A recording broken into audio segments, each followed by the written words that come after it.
There are times where people are intimidated by your confidence or your audacity to dream, because in their mind, they're helping you. But then how dare you dream? We need to start having conversations with leaders and organizations all across Canada to open their eyes to the value that we bring, and then also teach them and help them be able to pull that value from each person.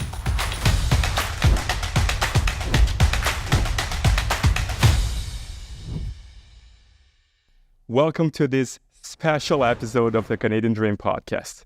I'm sitting today with someone who lives in Ontario in Kitchner, near Toronto, and he's here today in Vancouver to chat a little bit with us about his journey as a Canadian immigrant, as a speaker, as a city councilor, as a book author, a mentor, a life and business coach. Slow down. Am I forgetting anything here?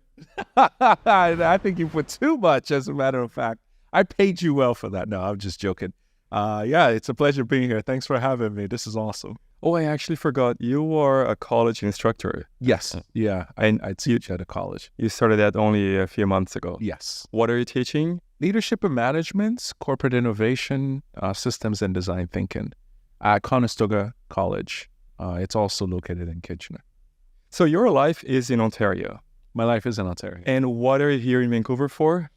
I'm speaking at the World Credit Union Conference. It happens on a yearly basis, and I'm going to be speaking about inclusive leadership. I called it 6 Keys to Inclusive Leadership.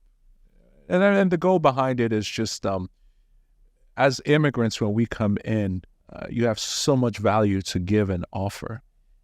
And we need to start having conversations with leaders and organizations all across Canada to open their eyes to the value that we bring, and then also teach them and help them be able to pull that value from each person. They need to learn to extract and pull. We need to learn to also be willing to share. So it is a combination. Both sides have to meet in the middle. So my job, and I would say my purpose at this phase in my life, is to help open their eyes to those opportunities. And you have also done that by writing a book that you just launched. Yes. It's called Inclusive Leadership, The Immigrant View. And it's available on Amazon. So please support a brother. Help me out here. Buy a copy. So the link to your book is in the description for this video. Fantastic. On YouTube, and also in the description for the podcast episode on Apple Podcasts and on Spotify. So tell me now, Ayo, can we go back a little bit in time? And Sure. And please tell me that funny story that it's funny the way you tell it. It's funny, okay? I'm trying to figure out which story. But that story of when you decided to come to Canada and how you struggled to get a place where you could live with your wife and also to find your first job. But I was watching something before this interview, and I want you to please share with us the moment when you and your wife thought about moving to Canada. It's quite interesting. Funny enough, my wife doesn't remember this, which is interesting because she remembers everything. I'm the one that forgets everything. We were in traffic heading home one day. There was probably about an hour and a half left of traffic. In Nigeria, every now and then, there is this thing called fuel scarcity, where we have shortage of gasoline for cars. So what happens is, at the end of the day, because cars have to line up at petrol stations to get their gasoline, the lanes get shortened, which extends the amount of time that you're in traffic. So it used to take us about like 2.5 hours to go to work. When there is fuel scarcity, now you're looking at 3 hours, 4 hours sometimes to go to work and come back from work. So it was one of those experiences where we probably left work at 7 p.m.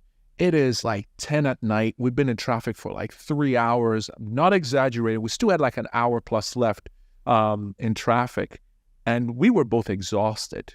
I'm half asleep driving, and she's 2 months pregnant at that point as well.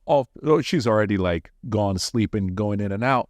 So eventually, she just turned to me while I was driving and said, do you really want to raise a family in this? And I remember I couldn't answer that question, because prior to that, a friend of mine mentioned to me that one of his kids called him uncle. And the reason why was because when the kids woke up in the morning, he wasn't home. He had gone to work. He gets home in the evening. They're asleep, you know. So, when the kids wake up in the morning, he's already gone to work. When he comes back from work, the kid's already asleep. And then Saturdays, he's trying to catch up on sleep. He's going for different meetings. So he was only spending time with the kids on Sundays. So they called him uncle because they just thought he was an extended member of the family. And that was the day he realized, I can't do this anymore. So a friend told me about that a few weeks beforehand. So when my wife asked me this question, that was the first thing that came to my mind. And I was like, oh my gosh, that is true. And I just said, no, I don't want to raise kids in this.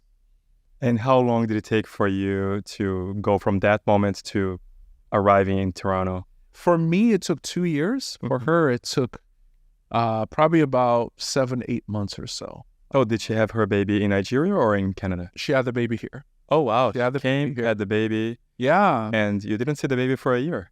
I didn't see the baby for our son for a long time. I came here on vacation. Uh-huh.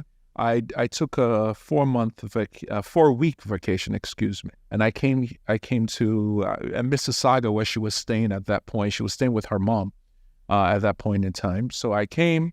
The baby hadn't arrived, so I was hoping that I get to see the baby. I did get to see, I was there when the baby was born.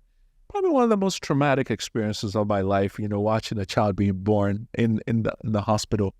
But I left a week after, and I didn't see my son again for probably another 5-6 months.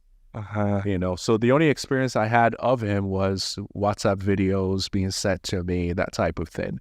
And I try to share this with people so that Canadians understand the experiences that immigrants go through just to make a decision. Family apart for almost a year. Seen my kid for when he's 5 months old. The next time I saw him after that was almost when he was like a year old, So all these spaces far in between. And what were you doing in Nigeria when you came? What did you have to give up on and come here to start from scratch? I was working at a media firm. We had several TV stations under the media firm, and I was leading the radio. I was in charge of radio. I was offered a VP role in the organization. I turned it down, and then I started my own consultant firm. One thing I was able to do when I joined the radio station, I was within 3-4 months, their sales had doubled, which was a great feat. And I was going around teaching other organizations how to really help develop their leadership to be able to achieve their results. So rather than do it off the side of the desk while working full-time, I pulled out and I just focused on consultant full-time, which was what I started to do. So I had started my own consulting career. My wife was working at PricewaterhouseCoopers, and she had already gotten 3 promotions in a span of 2 years. So we both had promising futures in Nigeria. But Nigeria had what I like to call, there was a book I read some time back that mentions VUCA economy. So volatile, uncertain, it's complex, it's ambiguous. Combination of all of that happening, and we just had to leave it all and basically start all over when you come here. And how was that beginning for you here? Because finding a job is one of the main challenges that people face, but it's not the only one. The other ones are networking and finding housing and friends. How was it for you? You're starting all over, and Canadians need to realize that you're literally starting life all over, at a much older age. How old were you? I arrived in 2016, so 84, I'll be 32 years old at that point. I was probably 32, 33 within that frame. So yeah, when I first arrived, finding housing was a challenge. Luckily for me, because my wife came a year before me, she was already doing a lot of that. And luckily for her, her mom had lived here for quite a while. So she had a place to stay while she was searching. So we were considered lucky.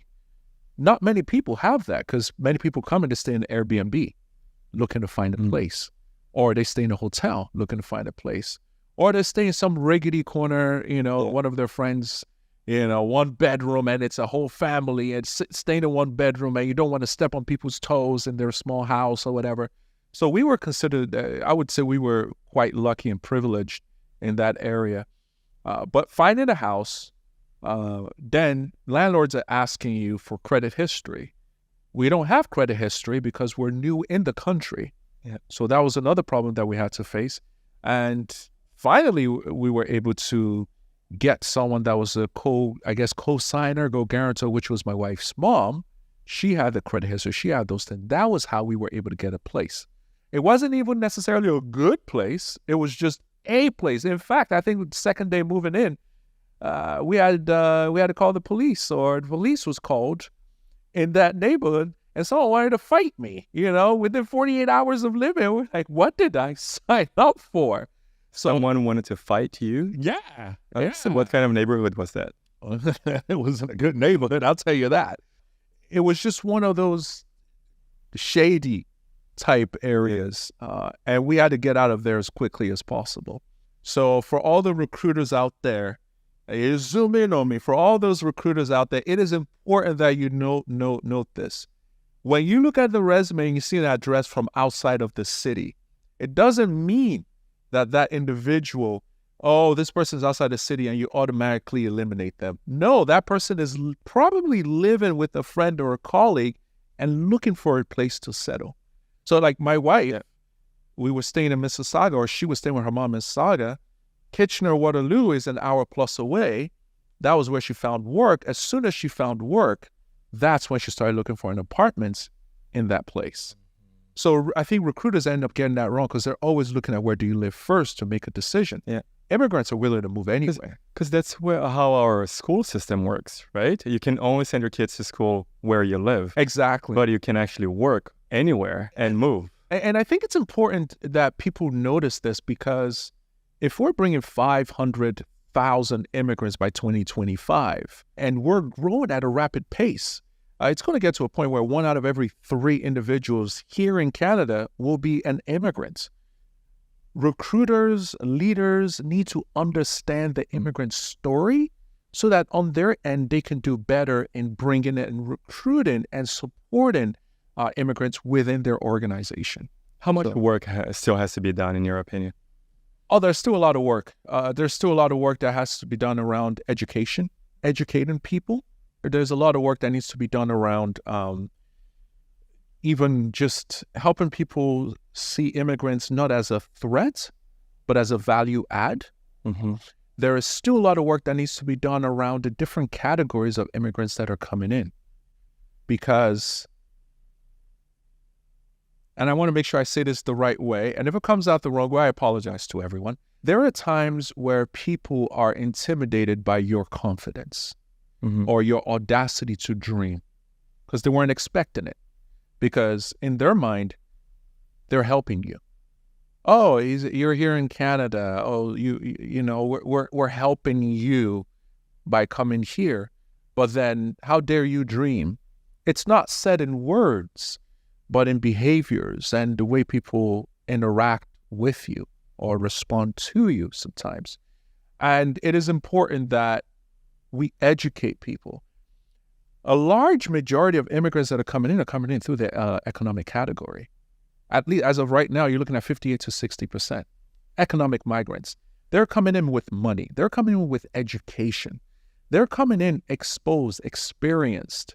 They have led organizations. They have led people. They've managed multiple projects in their home country. So they're not coming here and starting life from scratch. These are people that owned homes. They probably had drivers. They had cooks. They had all these different amenities back home. So the level of knowledge and experience is quite high. And they're not seeing you as anyone higher than themselves. They see you as an equal. And that is a challenge for many individuals. So it's quite interesting. We need to do a lot of education. We need to be able to reorient people.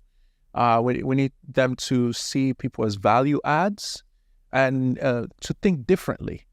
You don't hire an immigrant to plug a hole in your organization. Hire an immigrant to add amazing value within the organization. Did you go through that experience firsthand? Oh, yes. How was your job search when you got here? My first job was easy to actually get. But From the first to the second, that's where the problem started. And I'm really glad that happened because it taught me so many things. And it helped me empathize with immigrants that come in. If I only got that first job and I didn't struggle through the second, I would have said, oh, it's the immigrants that are having issues. So what jobs are we talking about? Okay, so let me start with the first one. The first one, I was able to work as a management consultant for a consultant firm. I came in, I went to play volleyball one day, and I met someone who introduced me to, they invited me out for an event. I went for the event, and the person that was sitting next to me at an event said, oh, you need to meet my mentor. He owns his own consultant firm. At least maybe you can start learning about the industry since that's what you did in Nigeria. Oh, great. I meet the CEO of the company, the mentor that he introduced me to, and the guy literally says, we're about to post for a position. Would you be interested in that position? And that's how I got it. Mm-hmm. And I was sitting in meetings with board members. I was sitting in meetings with, executives, C-suite members. So it all sounds good. Oh, it was awesome. I thought we were talking about the bad experience. Oh, wait, it gets bad. Okay. It gets bad. The vision was, okay, you're going to be one of the trainers, one of the consultants within the organization. But then it started as you're going to be one of the consultants. In fact, my first few sessions, I co-led the session with the CEO. But then as time went on, I just started noticing I was taking more of the back seat. Oh, just write notes, Oh, just type the email. And then it became, oh, you're in the corner office. And then it became, oh, you know what? We just want you to start making calls and cold calling companies for us. And then it became, oh, you're not needed within the organization anymore. All within a span of 6 months. So I went in with these big dreams, and we were talking succession planning, actually, when I first arrived. Within 2 months, we were talking succession planning. Oh, we're probably going to retire in a few years. So let's start putting plans in place for us to have new leadership. And you are someone that we see as going to be one of the new leaders. So what happened? I don't know. And they will not tell you, right? Till today, I don't know. Yeah. And there are many times where we lose opportunities. I know many immigrants that lose opportunities and still don't understand what went wrong.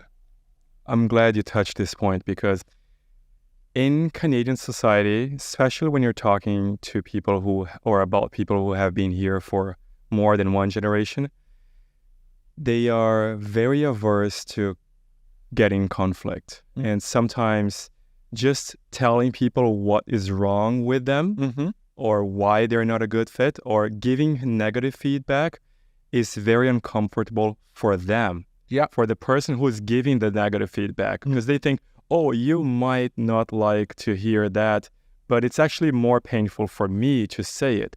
And they will not say it. They will ghost you. Mm-hmm. They will exclude you. They will stop interacting with you, mm-hmm. but you will not know why. And you can't even change it. I learned to just get over it. Look, okay, people are going to love me. They're going to hate me. They're going to ignore me. I have to keep doing what I do best and try to become a better person. But you can't go back and, hey, what did I do wrong? They will not tell you. You're so right. You're so right. In fact, when I interact with a lot of Canadians, I always ask people I give you free reign to tell me what needs to be shared. Please, just, if you can't figure out how to say it, say it. And on one end, I sort of understand where you're right. It's a very risk-averse culture around that area. And then it's also a high suing culture. Here in Canada, a lawyer could take up a case without being paid because they know they're going to get a commission or a percentage of whatever the payout is afterwards. So I think sometimes, and I might be wrong on this is just me inferring and thinking through this, sometimes people would prefer, in case we get sued in the future by this person, in case this person claims discrimination or racism or whatever, I would prefer not to say anything than to say something that could be used against me in the future. For a liability. A liability issue. So people would prefer to just go through the motions, get rid of the person quietly, and label it as whatever it is that cannot be... there was a point I was fired from a job once, and I called the VP of HR and I said, I need feedback so I can grow as a person. What do I need to do better? And I'm not recording this. I'm not suing it. I want to learn for myself. And you could see the person was struggling to give me the messages, and he was trying to just ensure, I hope this guy doesn't sue us or record this, but I just simply wanted to learn and grow as a better person, because that was my second time being fired. Third time, it would have been, I probably should have gotten fired 3 times now within 3 different organizations. But it was the second, and I was just like, no, I don't want this to ever happen again. So I wanted to get feedback, and I was craving it so I can grow. So I had to reach out and call him. And I'm gracious and grateful I'm grateful that the individual was willing to take that risk to share the information. And what was that feedback? It was more like your communication, not fit in the culture, Now, many people that are probably watching this are probably rolling their eyes like, oh, gosh, those are suing elements. You should know. But I sort of understood what he was trying to say. And I'm going to be writing a new book. Hopefully I'll finish. I'm not started yet. But I'm hoping once this one has gone through, I want to start working on that one. I already have a title and I already have the breakdown of the chapters. Is it about this topic? Yeah, it's going to be about this topic. About how to get fired and get feedback? No. It is. I'm going to get hit hard for writing it, but I think it's important that we say it. And not many people are going to like it for it.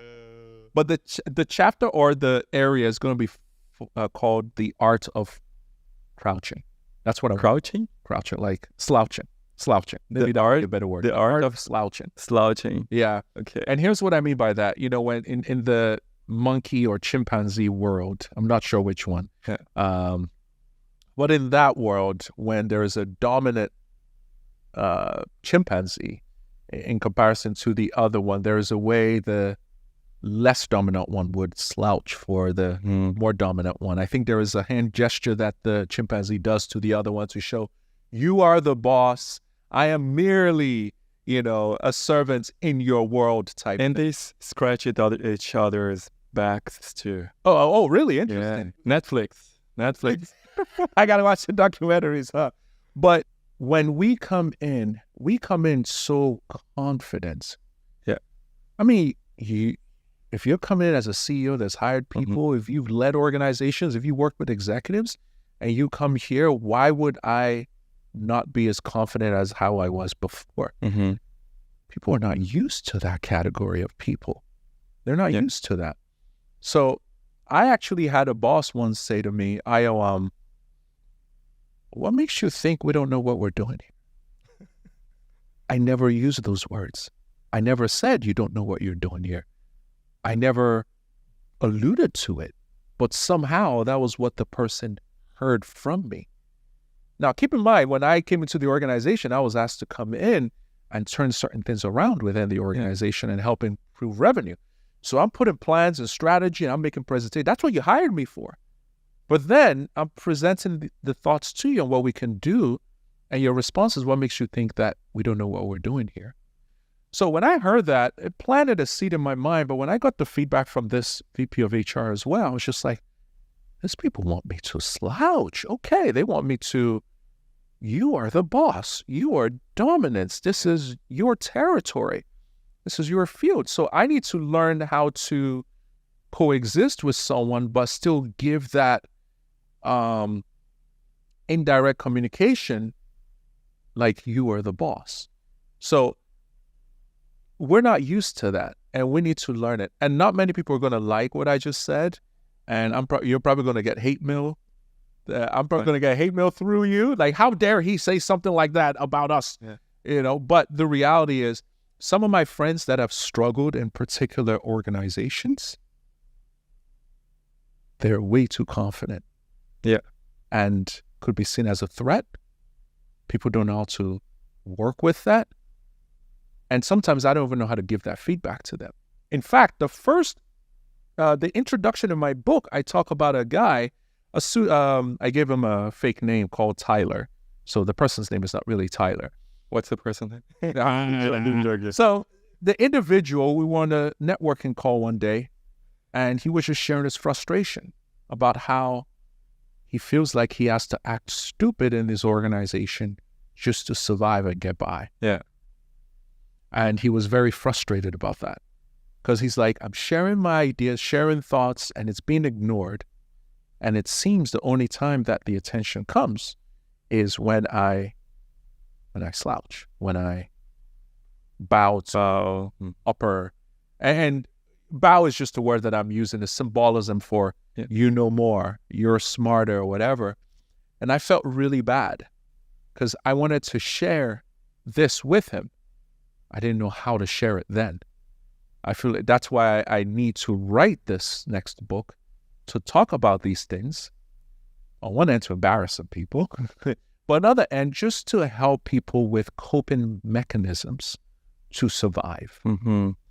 I also think it's interesting to mention that these things we're talking about are not necessarily critics. This is how things are, and we have to live with them, right?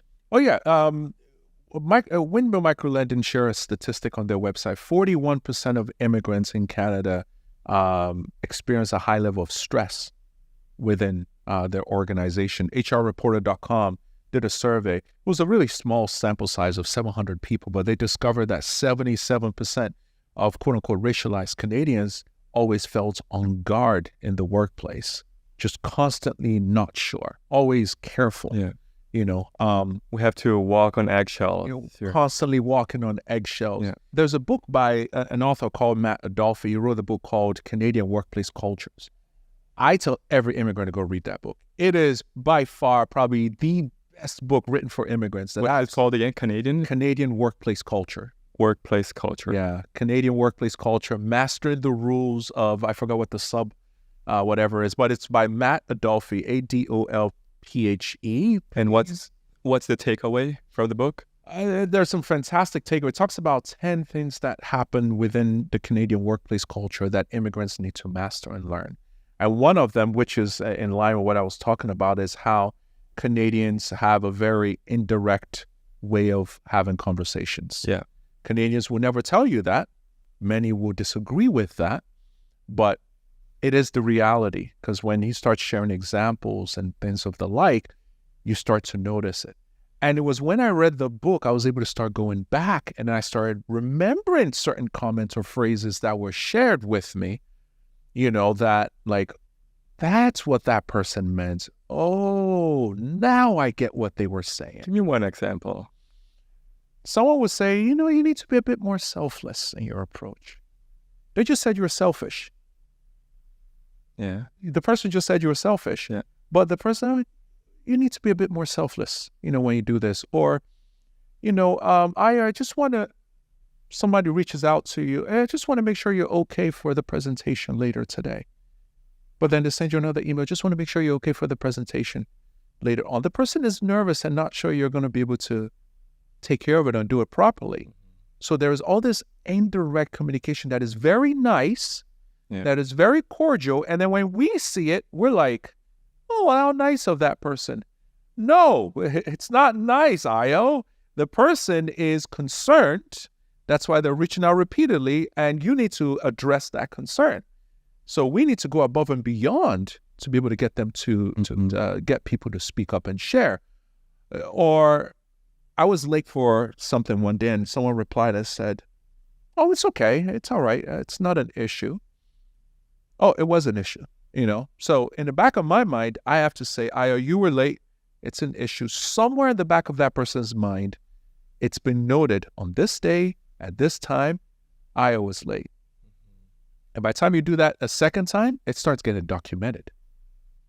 And before you know it, when you're being asked to leave the organization, there is documentation of all these different things. And you'll be shocked. Oh my gosh, this person is keeping, but every single time they were like, oh no, it's okay. I understand. You're new, you're learning. It's perfectly okay. It is not okay, dear immigrants. It is not okay. You must pay attention. So we have to translate to be able to translate. You have to over-translate. You have to read into it to get a better understanding. Or someone says, would you mind, dropping this report at 4:00? And for you, you're like, it's really an inconvenience because I need to go pick the kids. I need to do this. I can't get it to you at 4:00. No, the person was not asking, would you mind? The person is saying, I need this at 4:00. Yeah. So the would you mind is just a nice way of, but it's indirect communication. Where does that come from? This need to be the friendliest, the nicest people on the planet. Where is that coming from? I think it's culture. If you land in Nigeria, the minute the plane in Nigeria lands, chaos ensues. It takes over. Yeah. It's just our culture.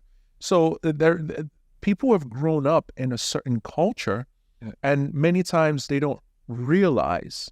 And it's important to note this. People don't realize they're doing these things sometimes because the culture becomes a part of you. It becomes your way of doing things. That is the definition of culture, the way of doing things by a group of people. So it becomes a way of doing things. And when you come from an outside context coming into that, you are shocked. But don't be shocked because 20 years, 25 years from now, we would probably be doing the same thing and not even realize that we're doing it because you've now been fully integrated into the culture as well. You also coach a lot of immigrants. You're a mentor to many immigrants. What are the biggest mistakes that you see people doing when they're trying to get a better life here in Canada? Number one, I don't think people understand the importance of networking. We hear it, we think it's a nice to do, but I don't think people realize the amount of work that is needed because you need so many different types of network, but we're not very intentional about how we build our networks. You need a personal network, you need a support network, you need a career network, then you need a strategic network. So that will be the next book as well. But it's those 4 different types. So when I talk to people and I say, what is your strategy for this type of network? There is no strategy. What is your strategy on building this network? It just happens by chance. Or, I'm going to this event, or I'm going to this. No, I like to ask, where do you see yourself 5 years from now and 10 years from now? I want you to spend some time to write it down. Okay, we start building a network today for 5 years from now. You don't build. When I arrived here in Vancouver, first thing I did was I emailed your mayor, and hey, would like to I'm a councilor in another city, would like to just grab coffee. Would it happen? Probably not, but it's okay because that could be part of a strategic network of what I need 5 years from now, 10 years from now. I don't need the network now. I don't even know what I need the network for in the future, but actively building it. I'm in Vancouver for only 2 days. I had breakfast with someone this morning. I'm here with you now. I'm having dinner with someone today. I met the person this morning for the first time. The person I'm meeting this evening, I'm meeting them for the first time as well. I'm going to an event. I scheduled some meetings with Chamber of Commerce tomorrow as well. I don't know when I'm going to need it, but you build it now. So number one, people are not very intentional, crazily intentional about building a network. So I think for me, that is probably the most important area. Number two, people are not extremely intentional about where they want to be in 5 years or in 10 years. Lack of planning. Yeah, when you come in, you sort of have an idea when you come, but when Canada hits you on the head, you apply for 300 jobs, you get 1 call back. Or you apply repeatedly and you get hundreds of rejections. It does something to your mental psyche. And at the end of the day, people stop dreaming big. We start to reduce our dreams. No, don't do that. Where do you see yourself in 5 years, in 10 years? Write it down. Put it on your wall. Look at it every day. That is also important. Number 3, we don't protect our self-belief and self-image. So when we come in, our self-image and self-belief gets attacked a lot, directly or indirectly. So we believe less in self as challenges go on. I've been through it. I've gone through it. We believe less in self, And as you believe less in self, the actions you take start to reduce. And because the actions you take start to reduce, the results that you see reduce. And then the results that you see reduce, it reinforces your initial negative belief as well. Like, you see, I told you it's not going to work. When I went door-to-door knocking, campaigning for politics, the number one people that said, what are you doing? Why are you doing this? Why do you want to expose yourself and get yourself in issues? And why are you not hiding? They were immigrants, not Canadians. It was immigrants that were doing that. Somewhere along the line, that person lost their belief or reduced their belief. And now they're projecting it on me or trying to project it on me. Why would you want to dream big to run for office, to be a leader in your community? Why do you want to be a CEO of an organization? Why do you think they would allow you to do that?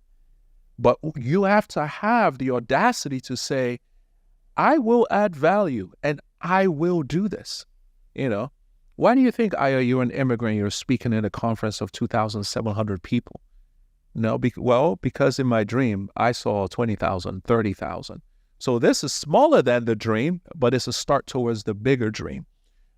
So that self-belief, you have to be so protective of your heart and what you believe.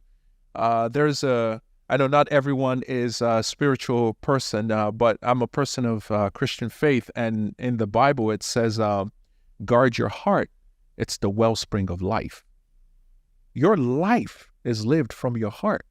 So you have to protect it at all costs. And when he uses the word heart, it's talking about like your mind, your belief system. You got to guard it. So when I chat with people, it's one of the questions that I like to ask. How are you guarding your self-belief? It's a strange question. Yeah. So for me, I created an email address, and when I applied for jobs, I used another email address. So when the rejections came, because I noticed nobody ever emails me to say, would like you to come for an interview. They call you. So I created a new email address, so I don't see rejection emails. So I would log on to that email once every week or 2 weeks, and I'll just scroll through. I don't open it. But we don't realize when 100 emails come in saying, oh, sorry, we went with someone else, it does something to your belief system. And it did that to me. I was applying for VP roles, and after I got like 100 rejections, okay, let me start applying for director roles. When I got hundreds of rejections, okay, let's go down to manager. You see how the belief is slowly going down, and then eventually, okay, entry level. And we started entry level. And eventually, when someone comes to that entry level and asks you for advice, in your mind, you're like, why are they asking me for advice? I'm a mere entry level personnel within this organization. So because you're trying to survive, your belief system has gone down as well in self. So I think that is another area that people need to definitely watch out for. Besides your faith, where else do you get motivation from? My kids. How many do you have? I have 2. Oh, how old are they? They're 7 and 4. I have one who is 4 too. Yeah. Everybody knows how crazy, how obsessed I am with him. Oh, my kids are wonderful. And in my dedication in my book, I dedicate it to both of them, and I dedicate it to the children of all immigrants. And one thing I said is, our kids will see us as heroes in the future. Mm-hmm. So keep fighting today for that heroic badge you're going to get from your children 30 years from now. So we cannot give up because of them. Yeah.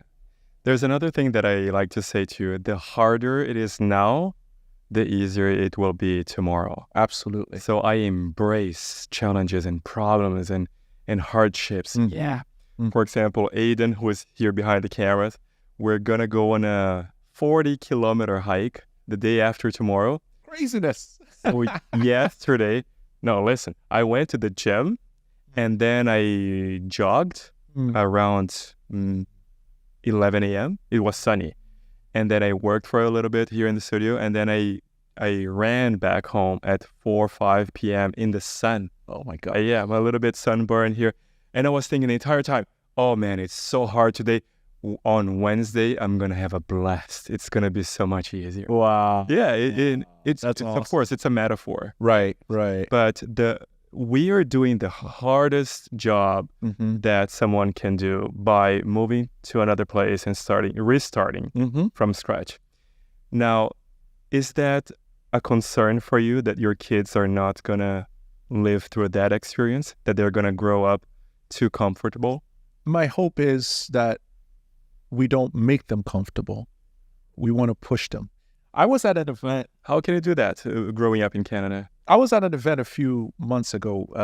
My wife was out of the country, so, I had my son with me. She went with our daughter because she was much younger, so my son stayed with me. So I went to an event with him. He would go to different events and, get him to wear a suit. He sits up front with me. I go up to speak and he's taking pictures and whatnot. So I make sure he's part of those experiences.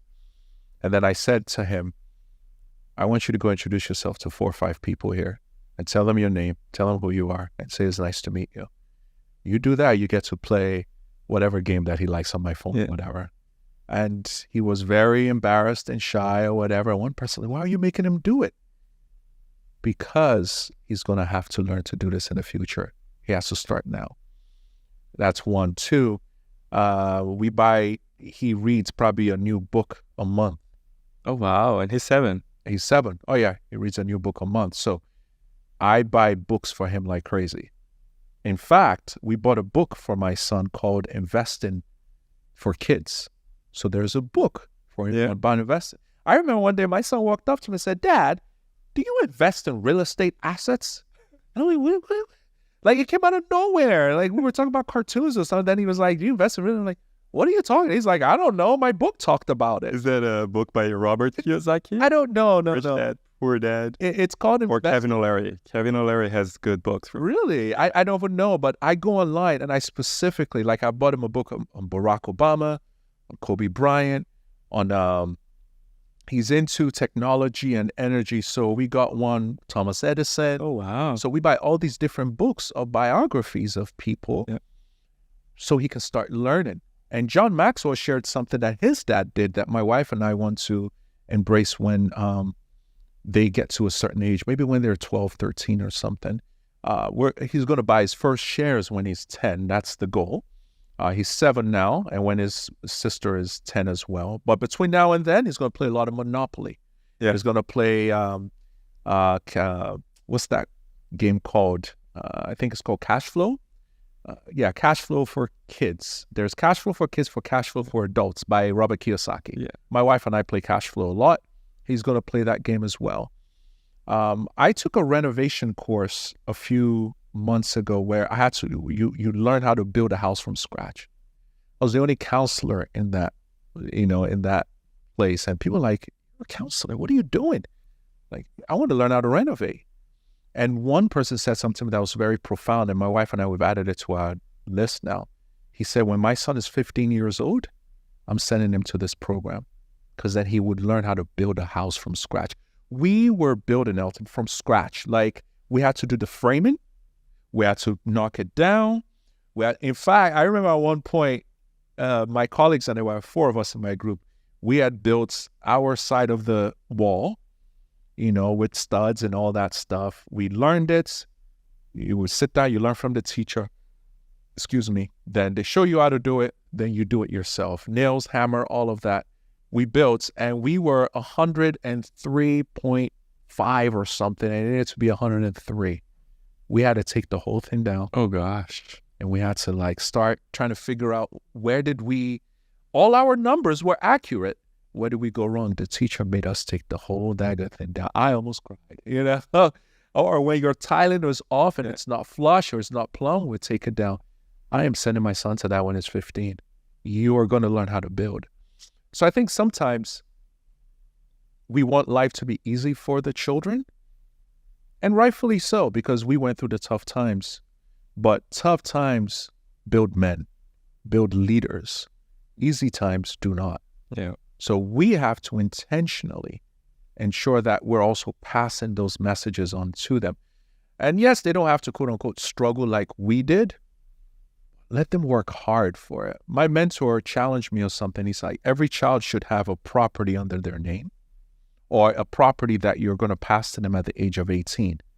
When they're 18, they have a choice. They either become, first, they have to be a property manager. Second, they're going to have to earn a degree. Okay, you got to get your degree. You got to, then I'm handing this to you as my gift, as my hard work all my life to you, for you, or rather. However, you're going to manage this property yourself. You're going to go through this renovation program yourself.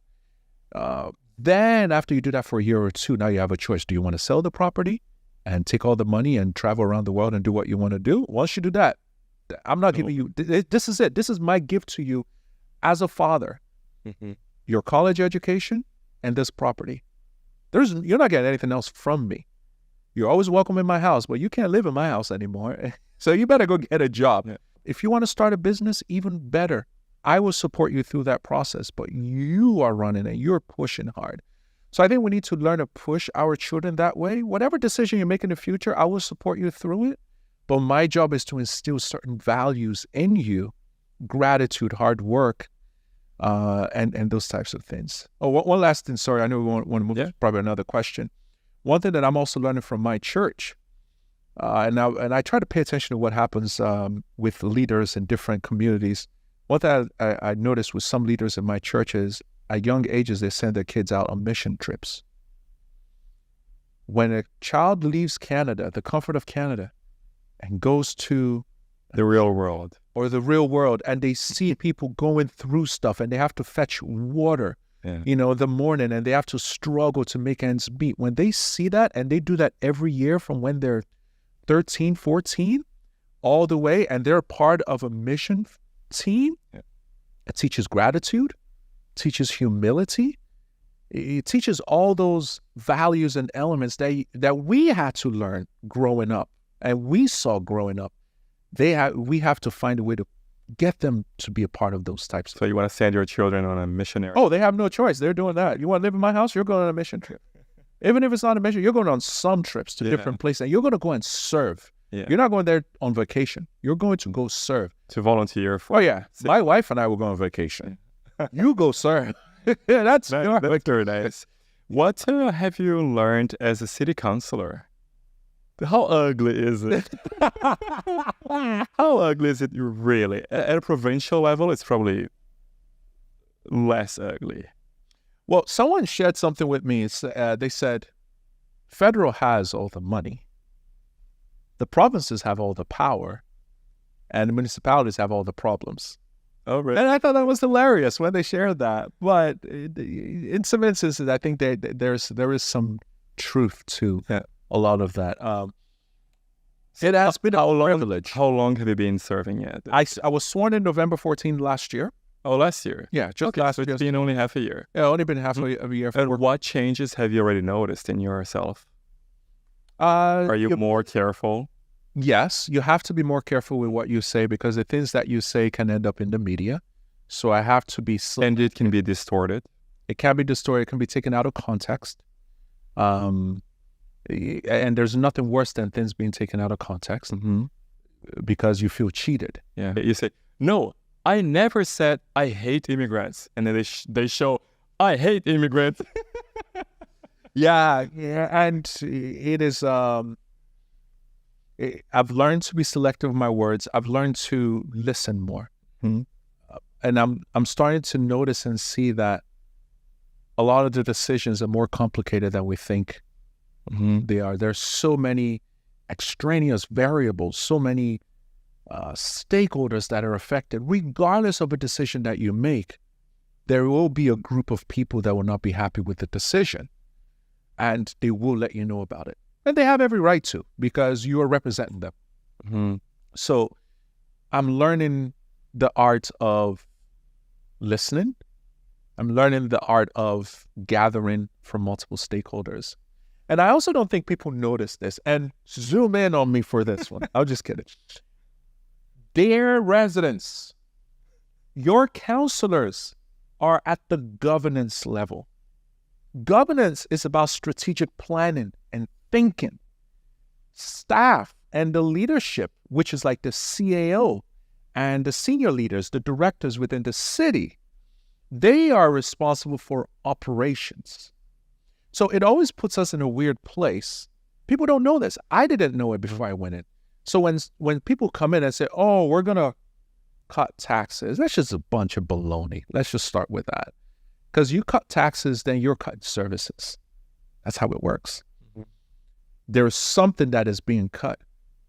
Or, people reach out and say, oh, well, you should cut staff.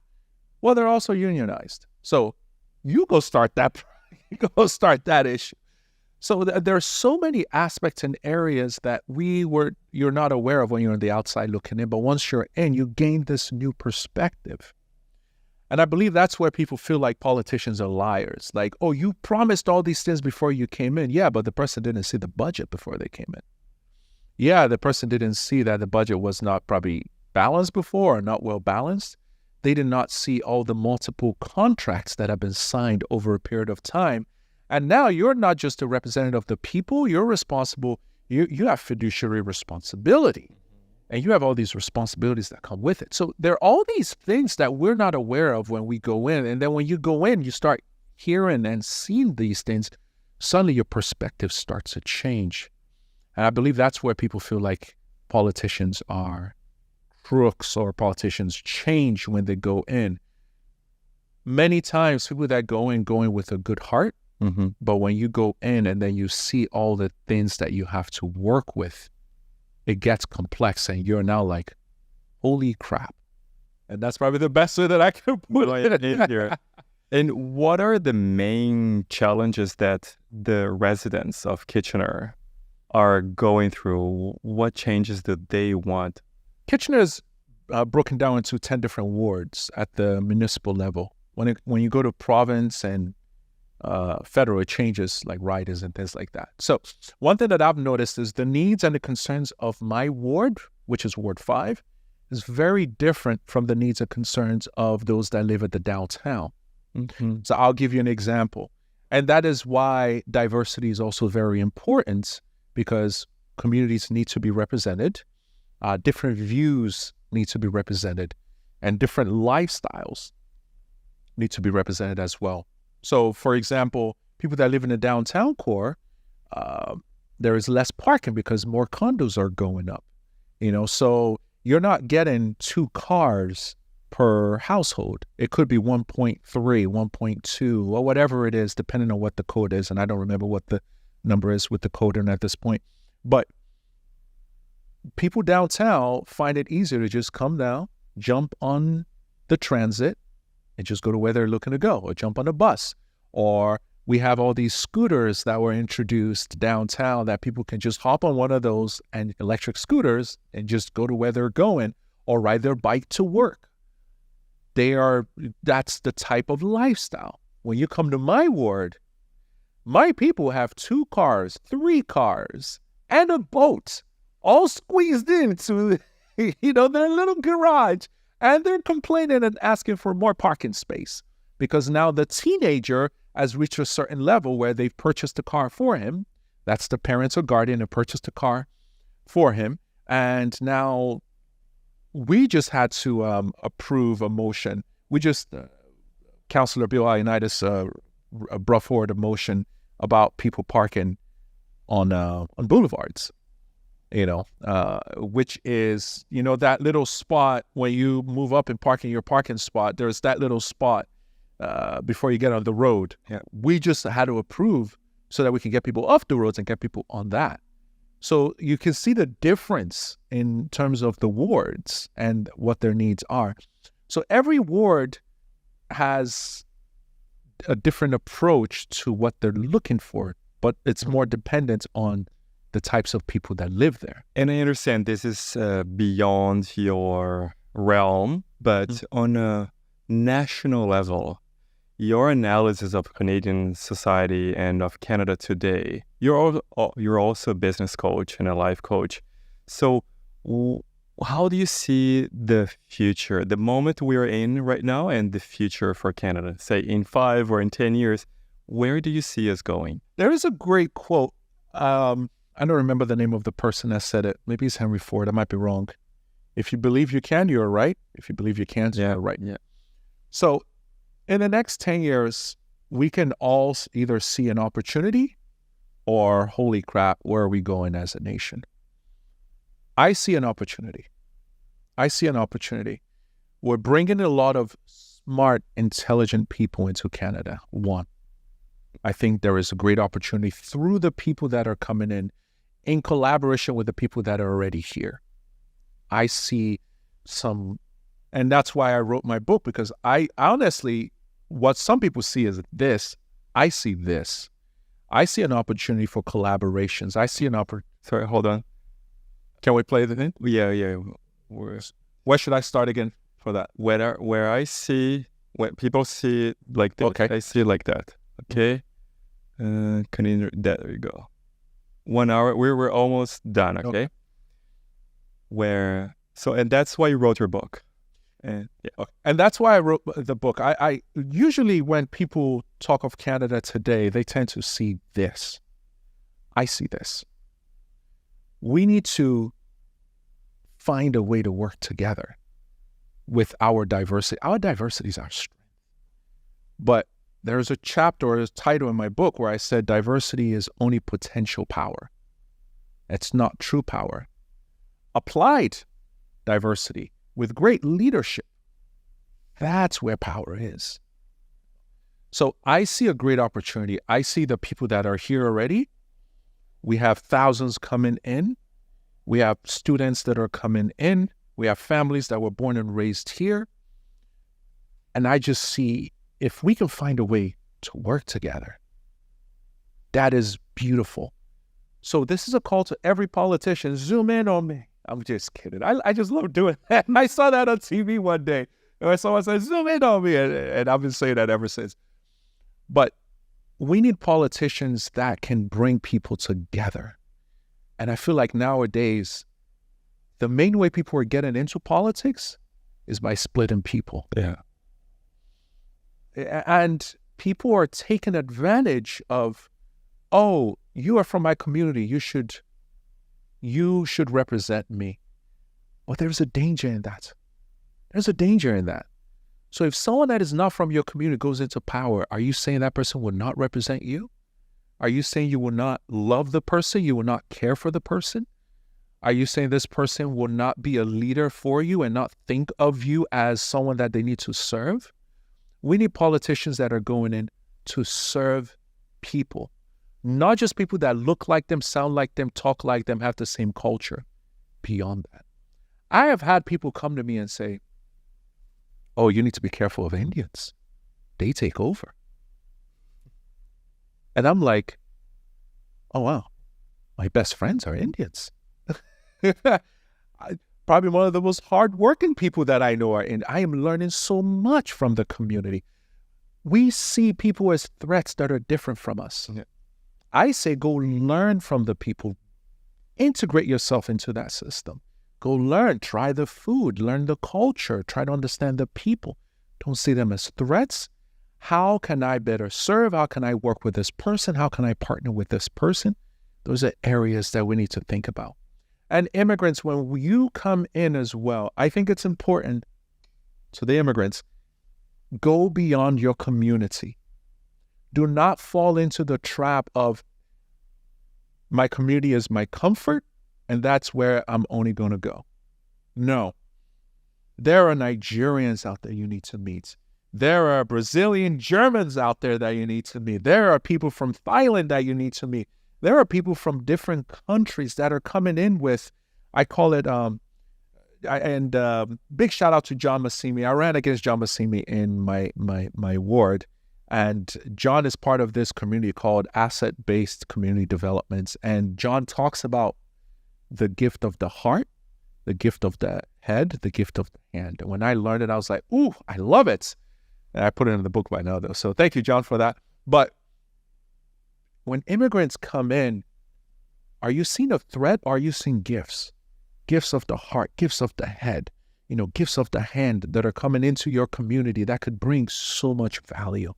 Until we all change our orientations, we're not going to change. I've had people ask me, which political party is better? Yes, I have my preference in terms of the party that I support. However, I think every party is needed. And they're like, what do you mean by that? If you don't have the NDP and the liberals pushing from this social area, we need to care for the people and take care of the people. You're not going to have that kind of mindset and thinking. If you don't have the conservatives saying we need to take care of our businesses, we need to make sure that we're economically sound. If you don't have that tension and that pull, we're not going to think about that. If you don't have the Greens pushing and saying we need to be climate friendly, we need to remember the climate. One of my councilors is running for a Green Party nomination, and she is pro-climate. I had never thought we don't have trees planted anywhere in Lagos. I had to think about it in Nigeria. I'm like, do we have trees in this country? Like, we cut everything down, and it's super hot. And, we're also going through our climate change crisis at this point. But it was from her talking and bringing it up over and over again that I bought my first book on climate change, that I bought my first book on being environmentally friendly, and I bought another book on building affordable cities. Why? Because she kept bringing it up over and over again. And because of that, it made me start thinking. So we need that diversity of thought, but we need people to be open to diversity of thought, respect one another as we share with one another, and live and let live is really important as well. We need all those types of things, and we need politicians that can lead from the front with that mindset. So for that individual that came to me and said, be careful of Indians, I could have leaned in and be like, oh no, tell me more. And then suddenly they start planting fears in me. And then the person that could be my supporter, and could be my colleague, now I'm seeing him as a threat, whereas I should be learning from him. And you need to talk to him. Well, you've already interviewed Nick Noorani. The amount of questions I ask Nick, the amount of learnings that I learned from him. Peter Hawkins, who you should have as a guest here as well whenever he's back in Vancouver, because he's amazing. Peter Hawkins is a businessman, is a member of the LGBTQ plus community, 2S LGBTQ plus. I learned so much from Peter. When I call Peter, I'm calling him asking questions. Yeah. Peter, how do I do this? How do I do that? And he is, all right, try this, try this, try this, try that. Peter pushes me. Nick pushes me. They're not from my background. They don't speak my language. They're not from my country. They're not from my culture. They're not even from the same faith as I am. However, we have to learn to live and let live, respect, learn from one another. And I'm sure as much as I learn from them, I hope they're learning from me as well. So it's important that I see the future. I know I've rambled for a while. I apologize. But I see the future as bright if we learn to come together. And right now, we are not coming together. We're using our differences to separate ourselves. And I came from a country where that was done for decades. And things like that lead to wars. They lead to mistrust. And you stunt your growth as a community when you don't come together to work together.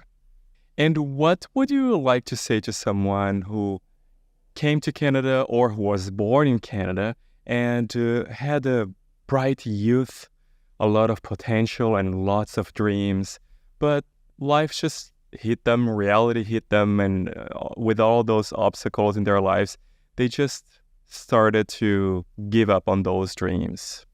That is a great, fantastic question. First of all, many of us have been there. We've all gone through it as well. So it is not new. You can come out of it. Here are some things that I have done. Number one, I had to find people that believed in me. In fact, I had to find people that believed in me more than I believed in myself. When I called one of my mentors that I wanted to run for office, I wasn't sure I wanted to run for office. I'm a Black guy running in a ward that we knocked on thousands of doors. There were probably 10 to 15 people that looked like me when I knocked on doors. There were mainly Caucasians and Indians. So I was like, I don't think this is for me. His response to me was, he cut me off when I was saying that. He said, I will be disappointed if you don't.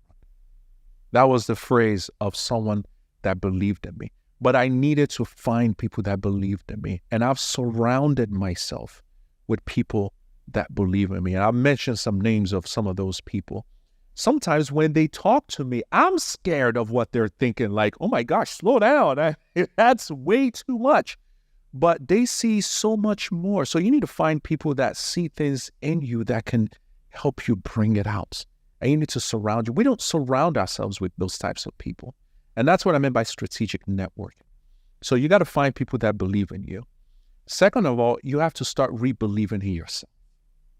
You have to start saying your dreams back to yourself, speaking life back to yourself. Words have power.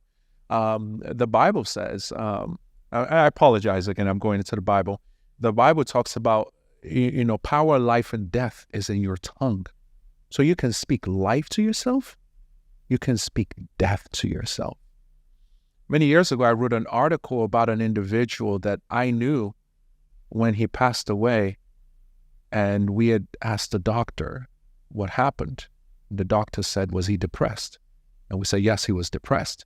And he said, he literally talked himself to death because there was nothing wrong with this individual.